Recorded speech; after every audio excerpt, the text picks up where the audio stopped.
afternoon briefing on the status of the proposed design, development, and modernization of Jomo Kenyatta International Airport, Nairobi. Let me start by confirming that the government of Kenya remains committed to transforming Jomo Kenyatta International Airport into a world-class aviation hub that will support our country's economic growth, tourism, trade, and regional connectivity for decades to come. JKIA has served the nation well for many years. However, much of its core infrastructure was developed decades ago and since has undergone only incremental improvements despite sustained growth in passenger numbers, aircraft movements, and cargo volumes. The airport is increasingly operating under capacity constraints, and forecasts indicate that significant expansion is required to accommodate future demand while maintaining international standards of safety, operational efficiency, and passenger service. Countries across the region, ladies and gentlemen, are making significant investments in modern airport infrastructure. To maintain Kenya's position as the leading aviation hub in East Africa, we must similarly invest in facilities that are capable of accommodating faster forecast passenger growth, improved operational efficiency, enhancing passenger experience, strengthening safety and security, and supporting increased cargo and commercial activities. This development is therefore not merely an infrastructure project. It is a strategic national investment that will secure Kenya's competitiveness for generations to come.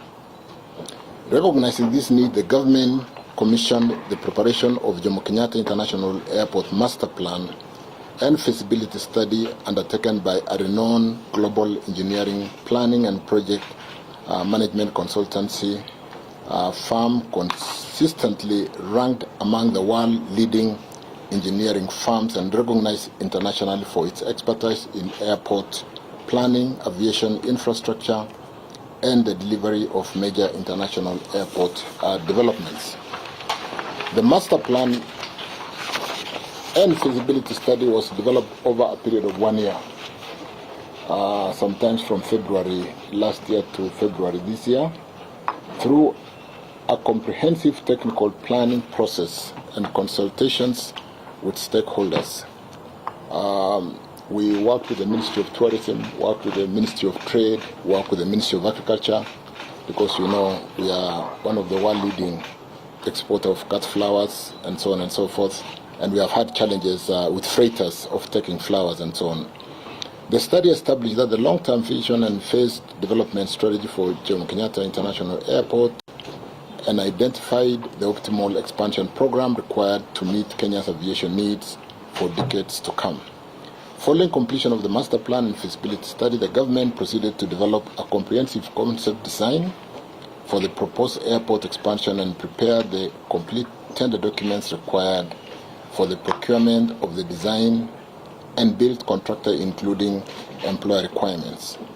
The employer requirements covered various volumes for each part of the airport. Specifically, component 1 was the improvement of existing airfield. Some of these documents, this could be component 1. Component 2, improvement and renovation of existing terminal. Again, another whole folder of documents here. And component 3 is the development of new terminal building and associated support facilities. These deliverables transform the project from a long-term vision into an implementable program and provided the government with a clear, technical, robust basis for undertaking the current procurement. Throughout the planning and procurement process, the government has remained committed to transparency and continuous public engagement. To keep stakeholders informed of the project's progress, the government organized several engagements, forums, including but not limited to engagement with the KIA staff on 25th November 2025 for the master plan development. So we articulated and presented the master plan development to the staff of KIA.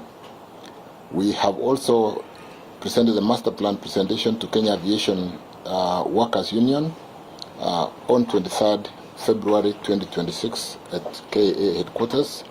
We've done a stakeholders master plan presentation on 26 February at the Radisson Blu. Departmental Committee of Social Protection and Kenya Disability Parliamentary Association to present disability inclusion in the JKIA master plan held on 18 March at Ground Plaza JKIA.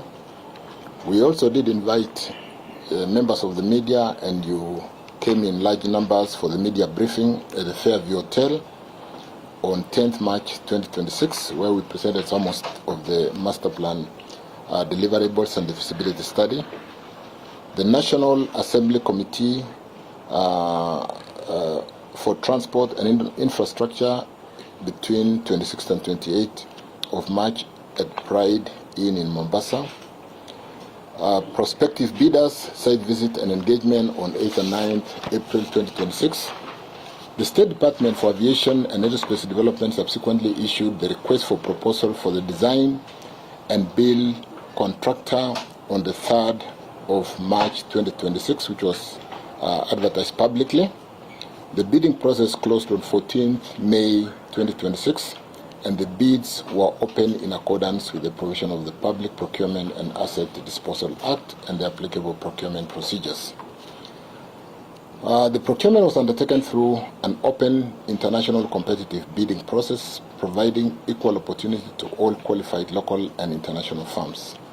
The government wishes to assure the public that every stage of this procurement has been undertaken fairly, transparently, and in strict compliance with the Public Procurement and Asset Disposal Act and all applicable procurement regulations. The evaluation process entailed a comprehensive review and compliance with all statutory evaluation procedures, approvals, and due diligence process as per the requirements of public procurement laws. The government does not anticipate the contract award to exceed 154.2 billion. And I say that because we are yet to finalize the details into the contract, and I think it is good at this point to say so there is no contract which has been signed. It is important to appreciate that this procurement is not solely for a construction of a new passenger terminal, rather it encompasses rehabilitation of existing JKIA terminal and airfield. This will include an upgrade and expansion of existing terminal buildings, rehabilitation of the existing airfield, and a construction of a new greenfield terminal facilities, airfield infrastructure, aircraft aprons, taxi, utility networks, access roads, aviation systems, operational support facilities, and all associated infrastructure required for modern international airport. And this is what I call component 1, component 2, and component 3. So this is one book, as it were. And I don't know whether you've had a chance to review some of these books. It's been a lot of work. We wish to inform Kenyans that the current terminal will be expanded from 7.5 million passenger capacity current to 12 million, and the new terminal will handle 10 million passengers per year. I think we'll have time for you guys to appreciate the design of the new terminal and why that terminal. We do have the core handling area, the core processing area.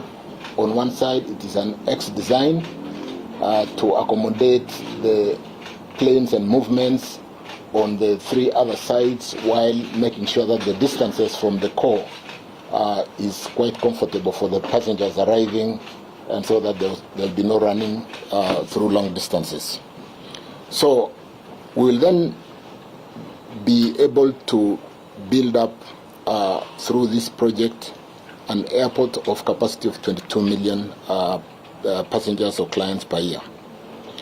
Furthermore, ladies and gentlemen, benchmarking against comparable airport developments within the region, and which are available even in the internet, indicates that the anticipated construction costs represent a competitive and reasonable investment for a project of this scale.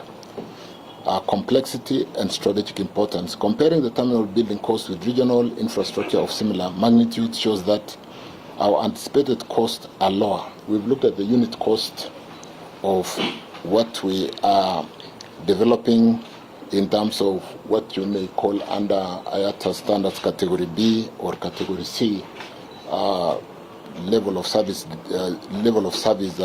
delivery, and we are 20% cheaper than what is obtaining in the airports that have been built lately in the region. And that is why I said, even from that unit cost for the square built-up area, our cost will not exceed 154 billion Kenya shillings. The figure of 375 billion, which you see in the section of the media, is 2.5 times the cost that we do not expect to exceed.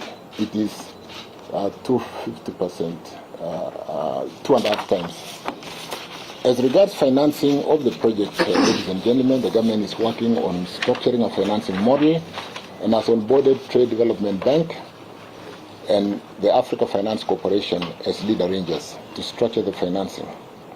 The onboarded arrangers are multilateral development finance institution, or DFIs in that case, in which Kenya is a partial owner jointly with other African countries. The project is intended to be funded through leveraging of airport-based revenue streams, including the airport service charge and other revenue streams. The arrangers will crowd in development finance institution and commercial bank. Because I know there would be a question here. We're doing a project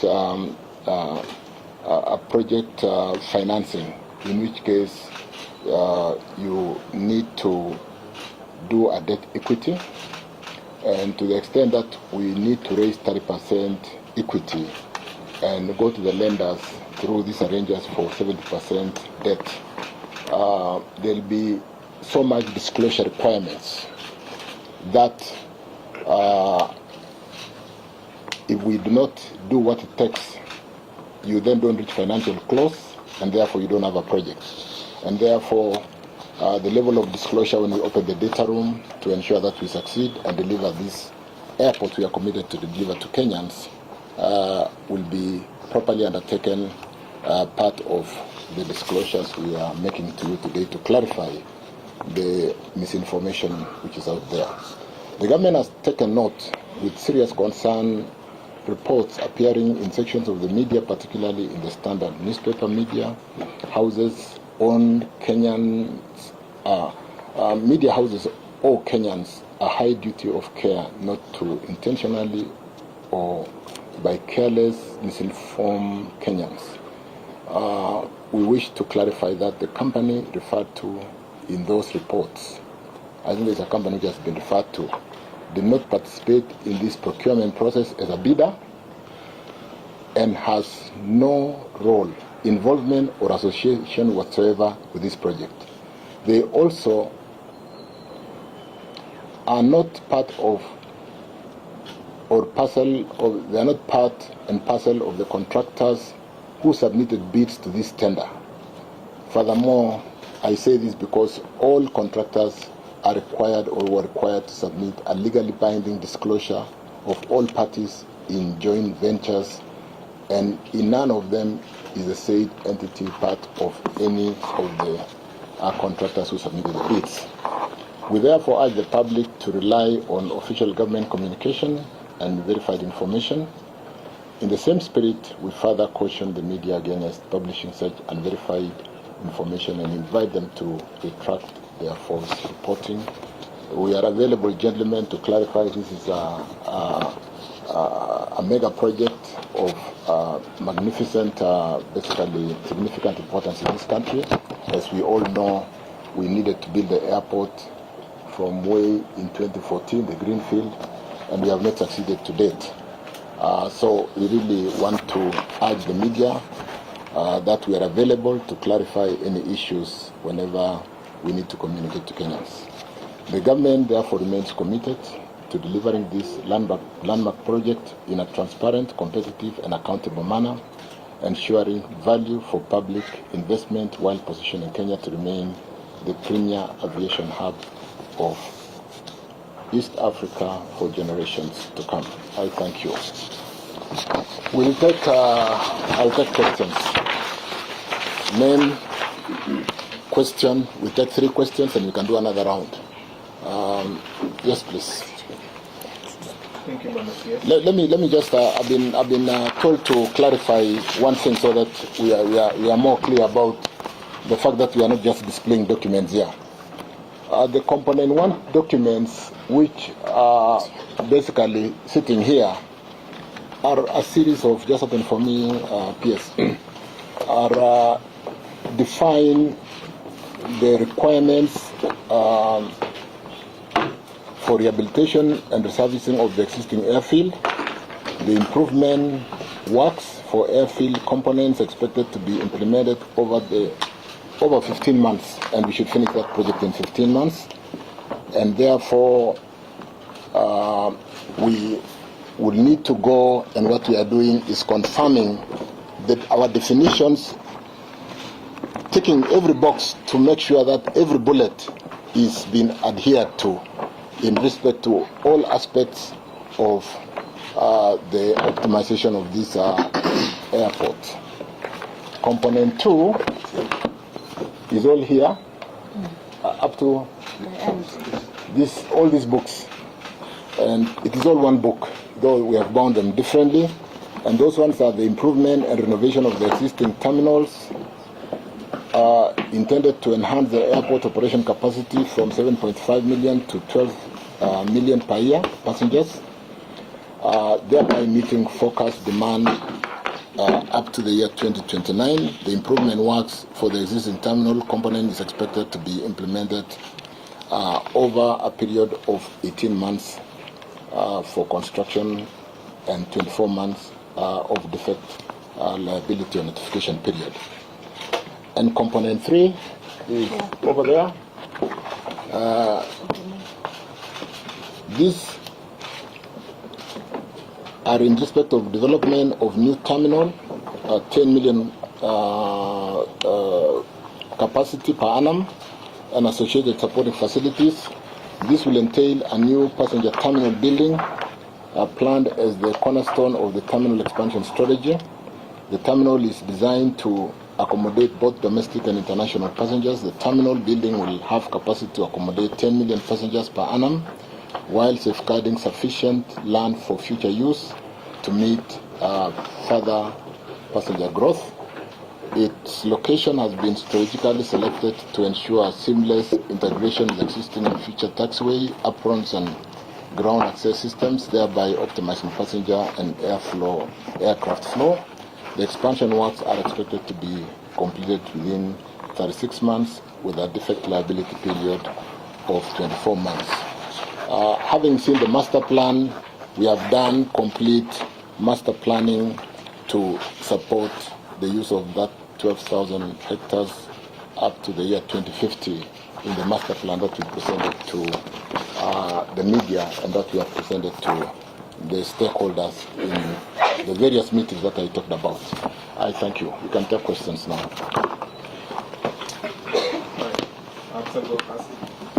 Thank you for that comprehensive report.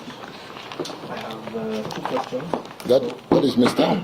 My name is Brian George from NTV, and representing local media groups. My other colleagues perhaps may speak later on, but for purposes of TV, just want to get a clarity. So the sense I get from the financial model is that there is a bit of it that's credit and there's a bit of it that's also equity. So are we looking possibly at a convertible note here, and perhaps you'd be able to enumerate also how long that loan term is going to be and how we plan to repay it. I know you've mentioned about the airport handling fees that would go into repaying it, the parking fees for airlines, etc. Another unrelated question is perhaps you've caught through the media or some of the reports from your officers that there's been some wild Nganya culture going around and it's been killing people. So is that in your purview as a ministry, and what do you plan to do about it? Yeah, just come again on that. So there is this madness called Nganya culture. My apologies. Matatu culture, sorry. And some people are reported dead and along Jogo Road some time back. But they are not just the only ones. We have seen quite some rogue attitude. So perhaps the officers have caught it. What is the ministry planning about that? And particularly with the NICO circle and the impunity that is in there. NICO is N-I... No, I know the issue. Great. Yeah. Can we take a second one? Yes, here. That is who? This is Peter Muru from Nation Media Group. Waziri, I have 3 questions. You clearly indicated that no contract has been signed yet. But my question is there any award so far? And if there is, which company has been awarded the contract? Related to the same is whether the contract has any clause for joint venture or partnership in the implementation of this project. Number 2, I'd like to know the implementing agency of this contract. Is it being implemented by JKIA? Is it the ministry? Who exactly is in charge? And lastly, are we looking at any funds from the National Infrastructure Fund as part of the funding of this project? Thank you, Peter. Can we go with the lady next? Bonasis, my name is Marion Sitawa, Nation Media Group as well. So, COFEC already filed a case to challenge this award. How is the ministry prepared to tackle this and similar challenges that have come along with that?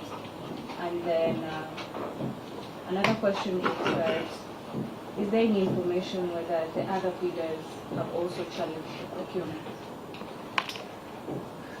Maybe we can go with that first, and then we can take the second round.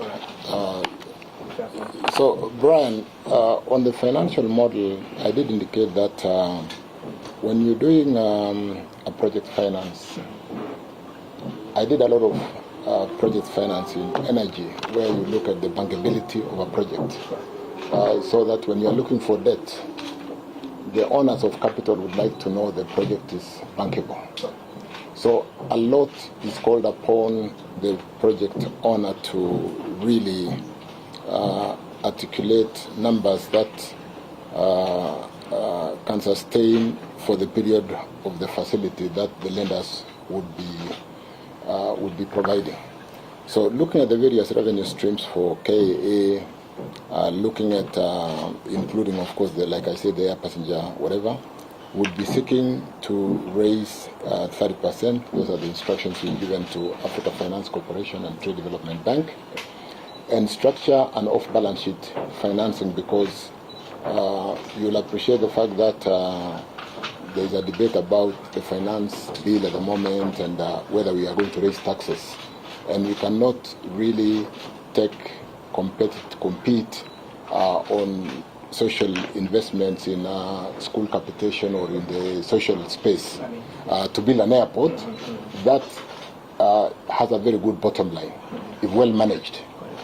And therefore, a lot of these are being structured by the 2 DFIs with a view to giving us a discipline of what it takes this project to be bankable and to attract debt.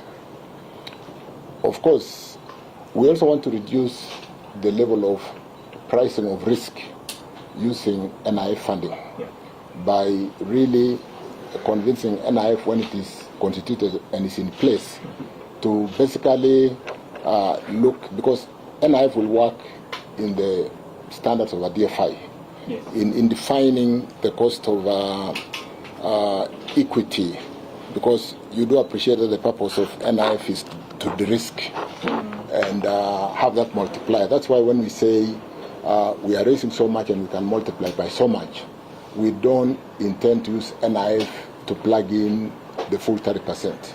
But if they plugged in 5% to define the cost of debt at 8%, 7%, or 9%, on $1 pricing, and therefore convince the other debtors coming in on the structuring. That is being done by experts in this space that I wouldn't claim, and that is why we've retained them, and we are paying them a fee to do that for us. So it will be off balance sheet, it will be on JKIA revenue, and revenues for which, when you have this 120,000 square meters new space, and you are leasing these new spaces and you're having your $30 air passenger tax, how do you apportion to make the project attractive? Because you have got an assured revenue stream and a management that will ensure that this project is bankable, and therefore we can get the funding too. Furthermore, lately we did have the GOE bill. As you answer, kindly just face the camera. We did do the GOE bill, which basically gets the airports to really operate as a kind of limited liability company within an arm's length day-to-day kind of micromanagement and so on and so forth from government. So they'll be really evaluated for bankability on account of how we're going to manage this asset. And to this extent, we are getting a consultancy to basically manage the project, a project management company, and an ORAT to do the operational management of the airport to ensure that we do reach bankability and financial close. So to that extent, we are pushing to ensure that this financial structuring report by the lead arranger is also brought to a close so that we can have a project. You brought in the issue of Matatu culture, and Nico, who threw one of our students out of the Matatu. We have since taken action against that through NTSA, that Nico organization suspended operations, and we are working with the law enforcement to make sure that justice is brought to ensure that we don't have this culture in our roads. And so it's being actively looked at. It's a very unfortunate situation that we had to lose the life of a young student who was due to graduate because of a dispute of unfair or whatever it was. So that is under active investigation, and we've taken action against Nico for now. On Peter's question regarding whether we have Peter, PPDA defines and gives an act to the procuring team. And so when we come to the minister and say, do you have a report on your desk? We don't have a report because PPDA are yet to submit the report to the procuring entity, and therefore we can basically say we have an award. As we speak today, we don't have an award. We could have an intention to award, and because of the law and the requirements allow us to complete this process, which is going duly in line with the requirements of the law and the regulations. Thereafter we can make that kind of disclosure, and that does not mean we are not willing to disclose, because there is a due process under the law. I think I've mentioned how NIF, when the board is constituted, will work. NIF will be seeking to de-risk, take a small stake of the equity to basically define the cost of money, even as we bring others, so that we do not perpetually attract very, very high-priced money from the market and which will then make us competitive, uncompetitive for that matter. So NIF will more answer that question as to the level of stake they are willing to put in participation, and when they wish to exit for that matter, because NIF will basically be recycling and basically investing in many other infrastructure projects in water, energy, and roads, airports, ports, and so on and so forth. And so if they were to put money that's it in one asset like the airport, then NIF will basically be bankrupt or they'll be broken, they'll not be able to risk other projects. Marion, I'm not aware of any lawsuit because, like I mentioned, we don't have a project yet, we don't have an award, and we have not been served if there is one which has been filed. I'm hearing it from you for the first time. And of course, if that happens like you've asked, we'll deal with them accordingly, because if it is based on the kind of information that we have all had and the information that we have, then you'll agree with me.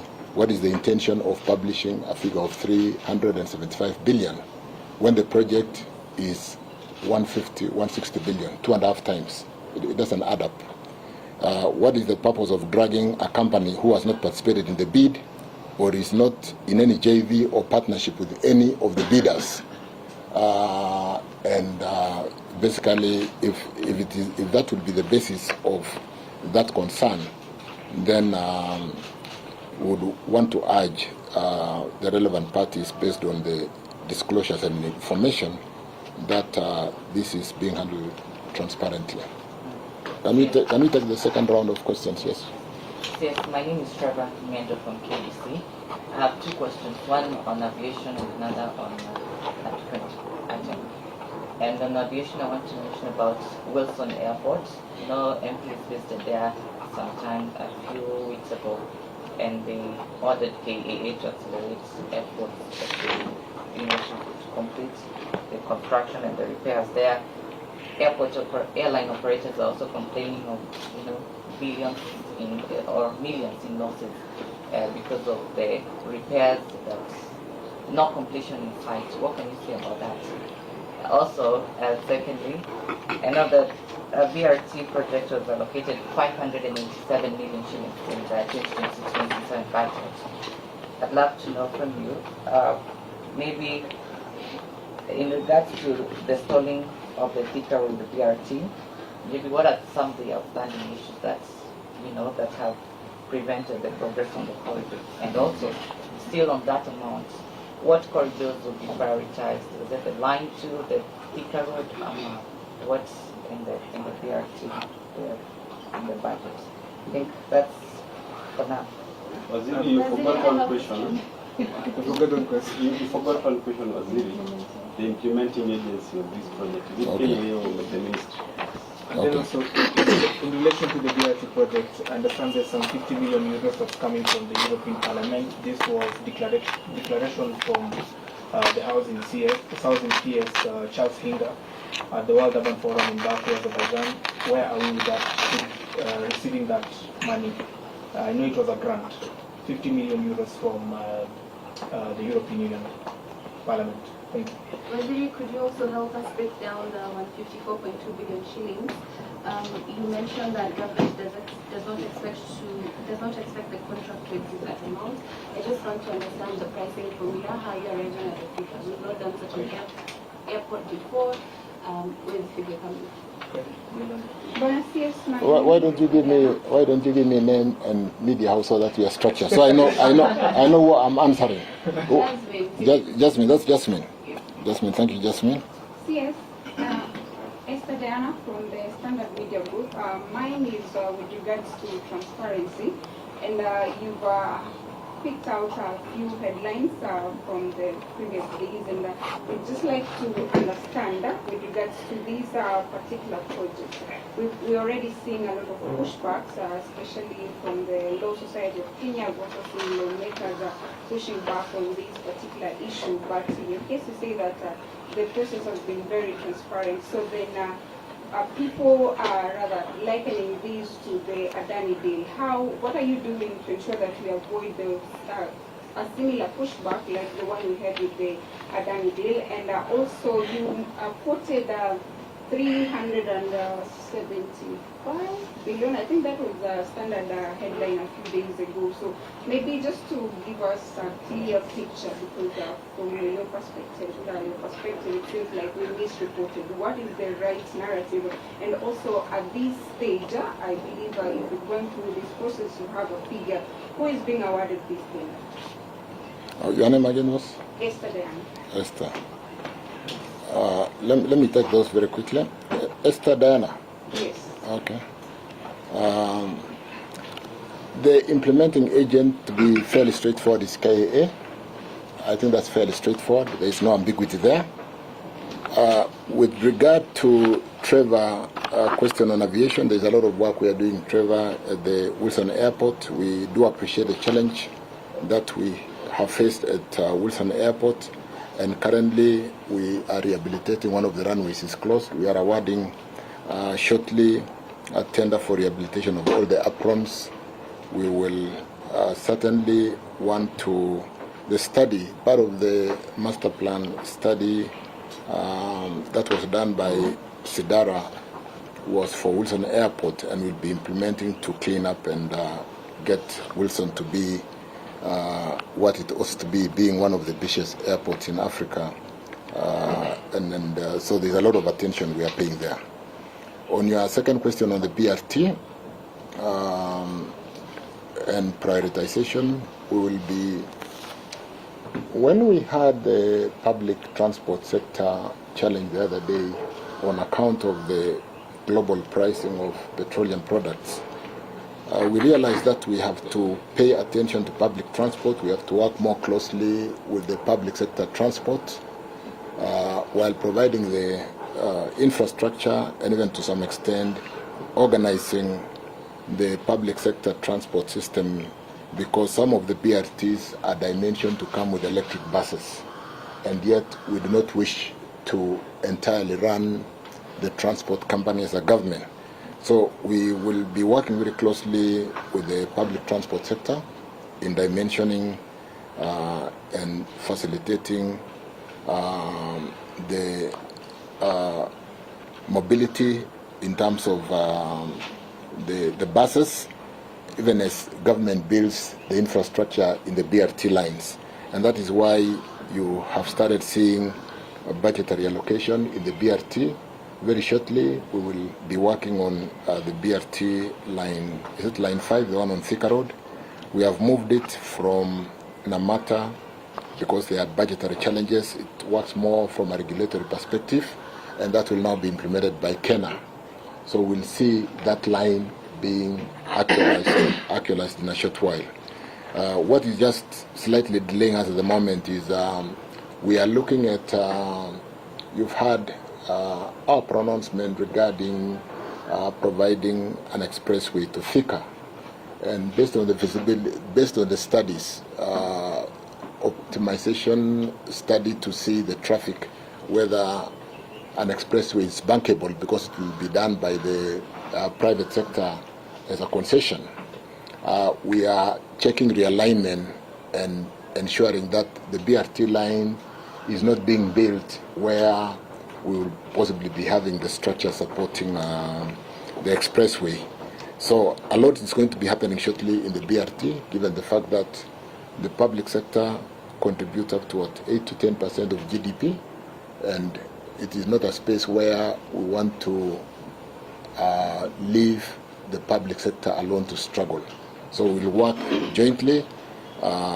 We've learned our lessons and invest more in the commuter rail system, urban commuter rail system. You are aware that when the French president was here for Africa Forward Summit, we did sign the line 4. This is the Nairobi railway station, Dandora to JKIA. That is being funded by the French government through that funding. And some of this funding that you talk about, which is coined with concessional funding, has got a loan component. So we cannot take the concession alone. So even as we look at the concession and we'd like to have it, it is tied up to a loan that has to be kind of approved through the fiscal accommodation. And then we are looking at ways of being able to, given the latest happenings, which of these loans can we pick, albeit the fiscal accommodation challenge that we have. We are also looking at doing some work with the Railway Development Levy, with the China Exim Bank, that will support the trunk extension of Naivasha, Kisumu, Malaba, and support the last mile. Because sometimes if the railway then moves people to Nairobi, how do you move those people from the railway station to go home? we must be able to think through the last mile commuter rail or BRT lines, and we have prioritized on BRT lines and commuter rails to support the passenger trains as they arrive from Kisumu, as they arrive from Mombasa. We can look at those in details because we have another big plan on that. There's a lot of support from the G7 on some of these BRT and commuter rail lines, and a lot of work is happening. And like I've said, we have had an MOU to move signed between Kenya and Amata to move the Thika Road BRT line, and you'll see that line being actualized in a short while. We just signed the memorandum. We'll then be implementing, because you've seen also the budgetary allocation. So you'll see work starting in the current financial year. We don't have time to delay any further, given the fact that if our city will have to function, we have to decongest the city by supporting the public sector transport, by facilitating infrastructure that moves mass movement as opposed to the small matatus. But we are also allowing the public sector to invest in some of these electric buses, like the line that we are doing from Dandora to Kenyatta Hospital to Ngong. Jasmine, on the question of we don't have a number yet, and it will be presumptuous to say 154. I said we will not exceed 154 on account of some of these documents. We have our own costs. So every line here will have our own BQ costing. And given the benchmark obtaining, I did talk so much about what is, when you're building a category B or category C airport under IATA, what are the numbers? You're looking at 4.5 or $4,500 dollars per square meter, 4,200 to 4,500. In our bids, we are looking at 3,800. That's why I said our unit cost is competitive. It's quite competitive. And therefore, when you apply that to the total square built area we are building, our price will be below the regional price. These are the prices we are closing, and it will not go way close to what we are seeing in the media houses that have published some numbers. Where they get those numbers, we don't know. Maybe you guys can answer that question better and help us so that we can clarify, because we are available to clarify. So on benchmark category A, category B, category C, we are going towards category C in terms of level of service that we are offering. We are doing 3,800, 3,900 and not 4,500, which is obtaining the region, which is quite competitive, 20% below the market in terms of unit costing. On transparency, this is what we are doing together, ladies and gentlemen. I did talk to the various meetings we have held with you, not a press briefing like today. We invited you to Fairview, and we spent the whole morning, the whole afternoon, taking you through these documents. And we are ready and willing to continue doing that to the extent that we are within the law. As the evaluation team is doing its work, it then becomes difficult to say, can you disclose what is not finalized?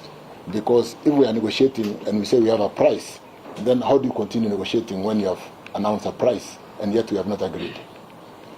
So that is where we are, and we will finalize and close on those maybe within the course of next week, maybe the week after. That is where we are. We are at the tail end, Esther. Can we take the final one or two? My name is from KBC. And my question is on sorry, come again, the name? Giverson Minor. Minor. Giverson Minor from KBC. And you've said there's no contract that has been awarded so far.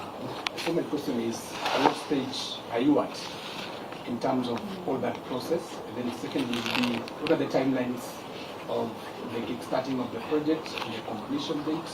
And then lastly, this pushback you're saying by members of the public is because they feel left out. Is there any form of public participation that you undertaking to make sure that Kenyans feel being part, or they're being involved in this matter?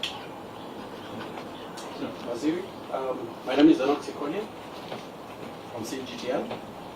So I know you've alluded to some articles that have come out, especially from the Standard, about the deal for the JKIA. I know you've clarified, you said the deal is yet to be awarded.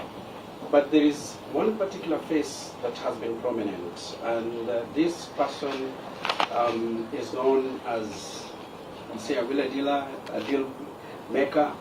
His name is Chivayo. He has been seen photographed by many presidents, including our president.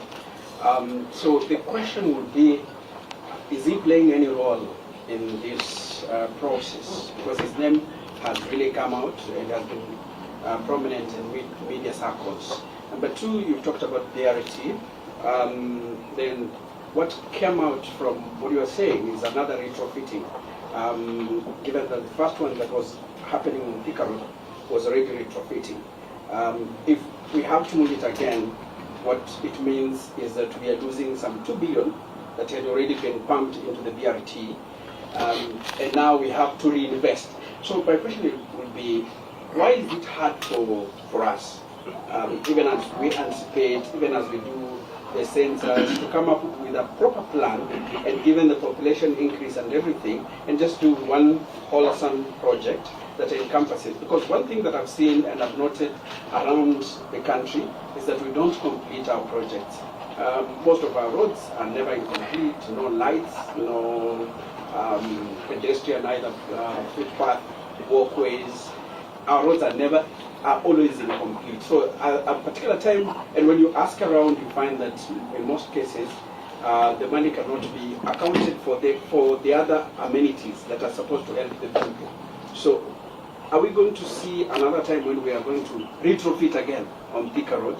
Or this time we are going to see the proper implementation of the BRT project on Thika Road? And finally, Mr. CS, my name is O'Brien from the State Broadcaster. I know KIA is implementing a 20-year master plan that seeks to upgrade and enhance passenger experience as well as capacity in Kenya's main airports. I just want to find out whether the expansion of JKIA is part of the $20 billion package. Number two, where are we in terms of modernization of Mombasa International Airport? And then number three, the President had talked about launching the construction of the walling of Kiambu Road. It was supposed to happen in April. We are in late June. It hasn't happened. Are we working on a certain timeline? And on expansion of Thika Road, he also talked about it. I know the plan is to launch the construction by September. Are we still working that timeline? And do we have a budget as to how much the redevelopment of Thika Road will cost? Minor KBC. Minor, what stage are we at in this procurement process? I think when we started this exercise, we did do a Gantt chart.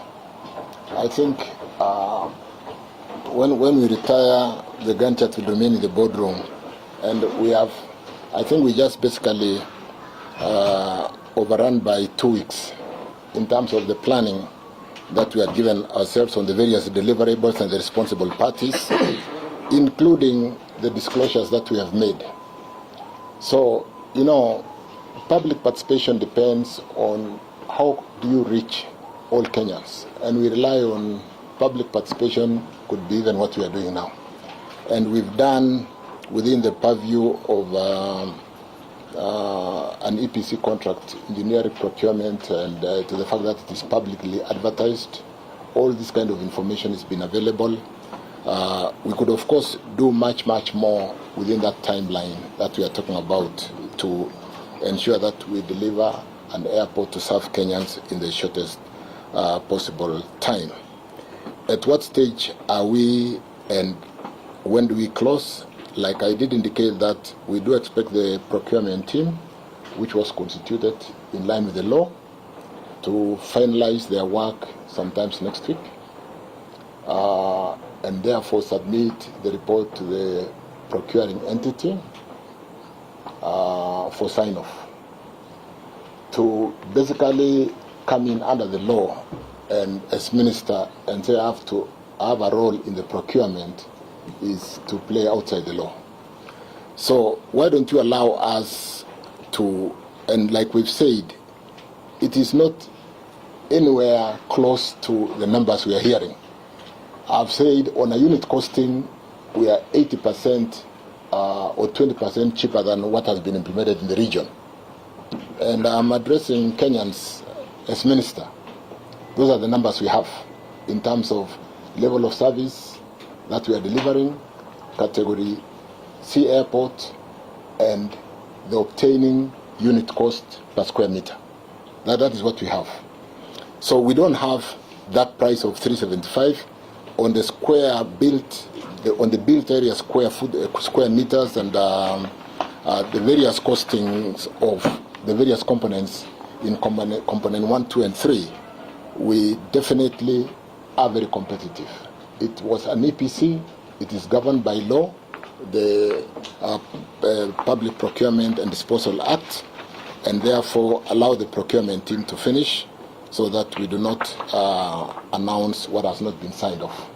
That I can plead, but I want to assure you as Minister that the price will be competitive, will deliver a good airport. I've shown you the picture. We have comparative airports done worldwide, which we are checking against to say what is the standard of our airport and so on and so forth. And you can look at that more. And then therefore, because we are at the tail end, allow us to finish the process and be able to tell Kenyans the kind of airport we are delivering, which we've shown you, and for what cost, which is nothing close. What we are seeing out there is 2.5 times or 250% expensive compared to the line will not cross. Enoch, we don't know this gentleman. I saw him for the first time in the media myself. He's not in any of our documentations, be it as a bidder or as a partner to any of the bidders. So maybe you need to help us because you do investigative journalism, and tell us where did you get this man from, and what documentations do you have to show that he's participating in any of these bids. He's not participating in any of our bids as solely or as a partner to any of the bidders. On the PRT, I can assure you we're going to secure the investment on the ground. We are not going to rubbish that investment of 2 billion. We actually have a pending bill that we need to pay, and we just plan to finish the line and put the buses on the line in a short while now that we have a funded organization in Kenya, and Namata had challenges because all their funding had to be on balance sheet. So we'll be working to finish that PRT line 5 on Thika Road in a short while. Public infrastructure, ladies and gentlemen, you know, as a country we desire to do so much in roads, in railways, in ports, in airports. But given the size of our economy, we can only do as much. And this is why in the road sector, the other day until we did the innovative funding by securitizing the road maintenance levy to raise about 175 billion. Today, when you go out there, you will see us building roads in every area of the country, roads which had stalled, roads which had claims, roads which had got awards. And today we have negotiated and agreed with contractors to drop some of the court awards, some of the claims, and we are fully paid today. All the road infrastructure and works are going on. We'll endeavor to deploy off-balance sheet funding to see how we can secure some of the projects and investments that have not moved, including the BRT line, which we have talked about. The reason partly why we moved it to Kenya is because Kenya can actually support and bring that BRT line to conclusion without, while securing the investment already on the ground, because there is significant investment which has gone into that line. O'Brien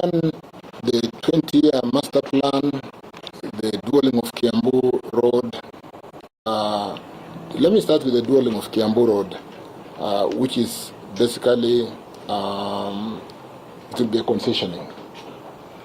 What we'll be doing, we have done a tolling policy that will seek to attract investors to build concession roads which will allow them to charge a toll.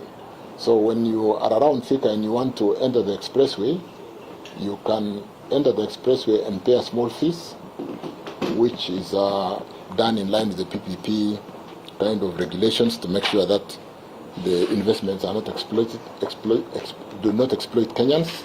But more importantly, we maintain the service standards on the road that has already been built using public resources to support the Kenyans as an alternative route. What's happening on this road at the moment? There's been a feasibility study going. We've seen the preliminary study, and we are reviewing it with a view to confirming bankability.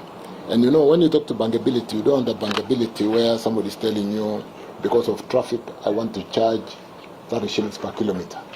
It has to be within acceptable cost to the users, because we can't allow the cost of money or return on investment way above certain definitions of 10-12%. So we'll be looking at the feasibility study, the traffic studies, and the costing that the concessionaires will be providing, and seeing whether we are going out through a competitive PPP or we can do privately initiated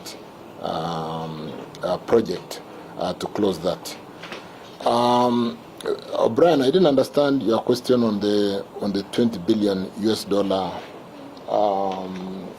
funding. I think it was last year we launched a 20-year airport expansion master plan, and part of it talked about the cost of the implementation of the master plan will cost about $20 billion, and I wanted to find out whether the cost you're incurring for JKIA is part of the 20 billion. Understood. Thank you, Brian, for that clarity.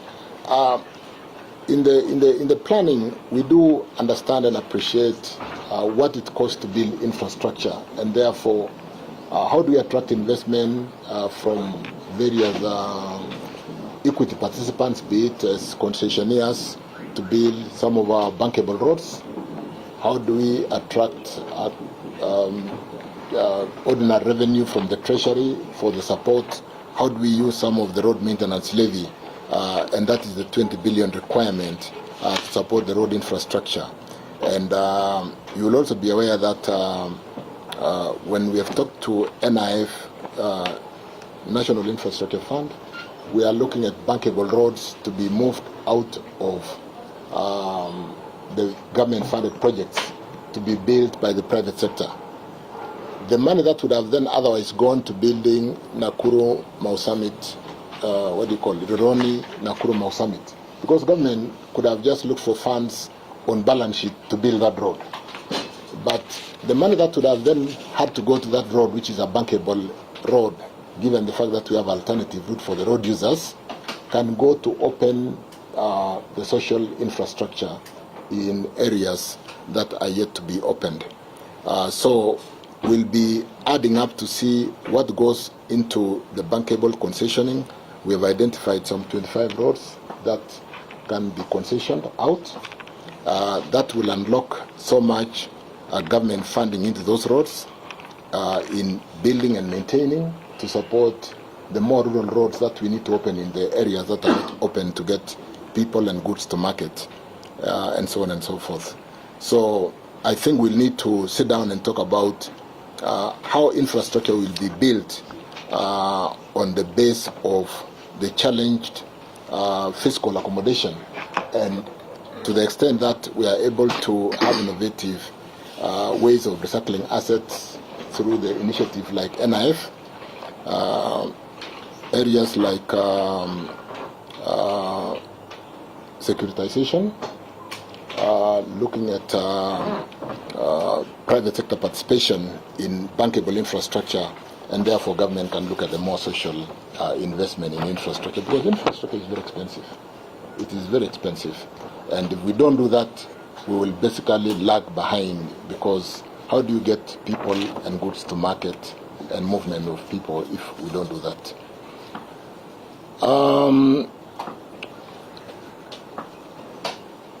Clarification, Kiambu Road, I think there's Thika Road and there's Kiambu Road. I didn't realize that you had. Kiambu Road is now being in the final stage of being awarded. It's being funded by China Exim. We have a contractor in one of the leading Chinese companies, I think it is Sino Hydro, who will be building Kiambu Road. I think it's a 26-kilometer road. And we should be starting that in a short while, because we've done all the technical work and the bankability of that road, and that should be starting in due course. Thank you. Just a nice question. I've been looking at the design of the proposed airport.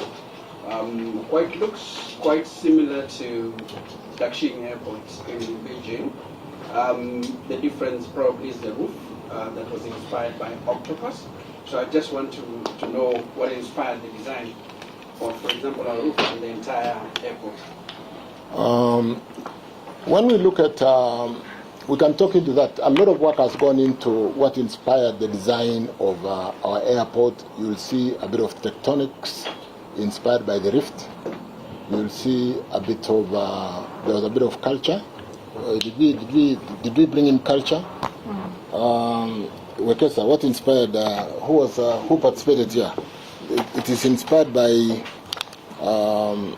the rift. It is inspired by nature and the people. So there's a whole chapter, there's a whole book on what inspired what we have developed. So we've looked at that in detail. There's one of these books, I don't know which one, looks at all that chapter. It's in the master plan. So finally, How many square feet do you say the airport is?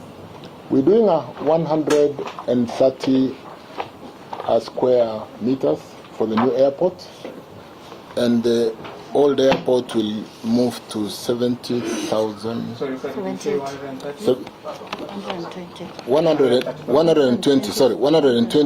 square meters, Yeah. and 78 square meters additional when we have 1,000, eh? Over 12,000 acres of land, yeah? I'm not getting it. 100 120. Let's be clear. 120,000 square meters, Okay. and the new one 78. The old one. The upgrade will bring in additional 78. Another light question. Yes. The difference between this and the previous Adani project is that this will not be a BOT, a build operate transfer. It will not be a BOT. Great. Yeah, it's not a BOT.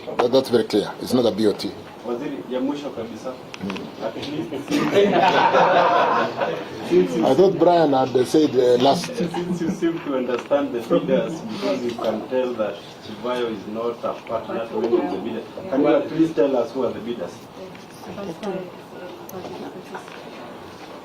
I think, of course, I've done my homework when I saw this man in the headlines as to whether he's appearing as a partner hidden in any, being carried by any of the bidders. And then, like I said, he's not. Who are the bidders? Who are the bidders? The bidders that And who are the No, there's no secret, because it was a public opening. It was a public opening. It was a public opening. There's no secret in who are the bidders. He's likely to. No. Let me go on this. Looking at that timeline again, we had about 40 participants coming to the was it compulsory pre-bid conference, which was mandatory, and we had a lot of pushback on extending time, because they thought 60 days was a bit too short.